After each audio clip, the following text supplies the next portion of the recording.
Alright, so it is NoFap day 63 here in Stockholm, Sweden.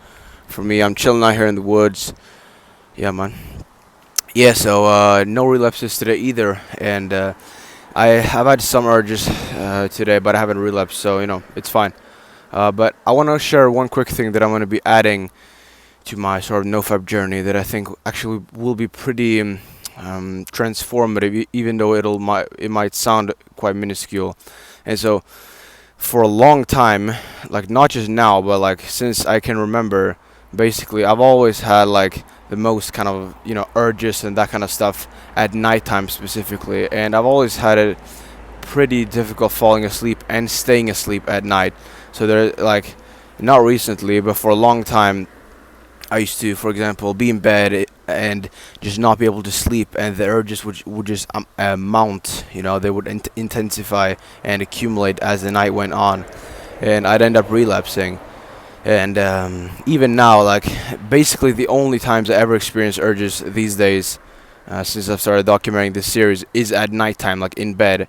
And so I just want to make sure from now on that I do whatever the fuck it takes to fall asleep and stay asleep in the best way possible, as quickly as possible, and for as long as possible, respectively.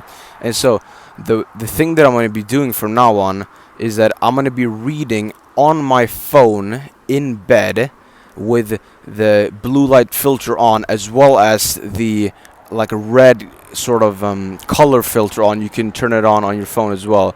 Now hear me out, right? And so I've always read before bed, like for the past couple of years, and sometimes it's worked really well, but sometimes it just hasn't really. And I think that's partly because of the fact that when you have like a lamp, like a normal bedside table lamp, it's still a bit bright, But I heard from a guy called Hamza Ahmed. You might know him on YouTube, and he's like a big self-improvement YouTuber, and he's talking about sleep and exercise and diet and fitness and dating and all that stuff, right? I really like the guy, to be honest. I've learned a lot from him.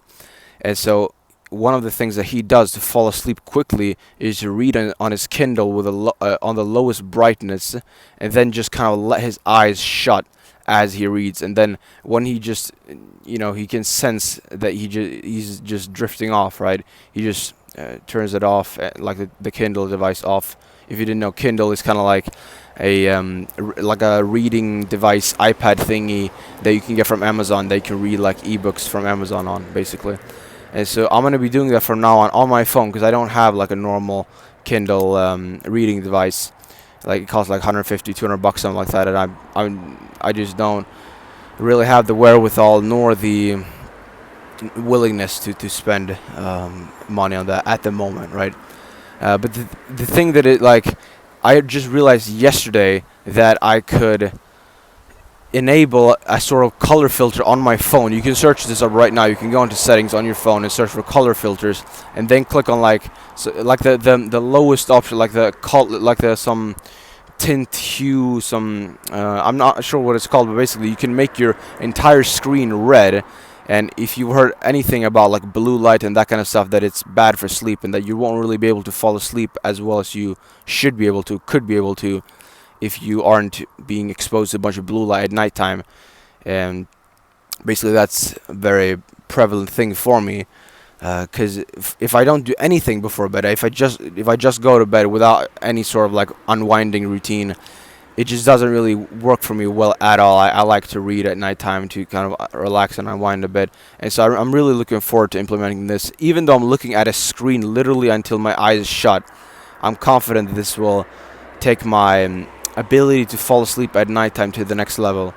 And yeah, man, we'll see how it works. I'll read mostly some fiction books. Like I read a book series called Warriors by Aaron Hunter. It's about like cats in the wild, like their clans. They're all hunting and fighting and stuff. I read the book series since 5th grade, and it's not childish at all. Like I'm sure they're putting the book series in like the 9 to 12-year-olds categories, whatever the fuck, right? But I don't feel like it's that way at all. And if you've read the series, you'll know what I'm talking about. And so I'm mostly going to be reading that. And I also think that fiction in particular, when you're not really trying to learn stuff specifically, can also be beneficial in some ways, at least for me, because little like it unwinds your brain a lot better, at least for me. Because when I'm trying to learn, I'm trying to activate my brain, right? I'm trying to be more alert, and I'm trying to get the neural pathways to fire and stuff like that. I don't want that when I'm falling asleep, right? So that's one thing that I'm going to be doing from now on. I'm going to be, just reading on my phone, on my Kindle at nighttime, and hopefully it'll help me fall asleep a lot better. And I'll also be wearing sunglasses as well to just minimize as much light as possible, but still enough for me to read, obviously, but still make my eyes tired as I'm reading as possible. So yeah, bro, let's fucking do that. I'll catch you on the next one, bro. See you.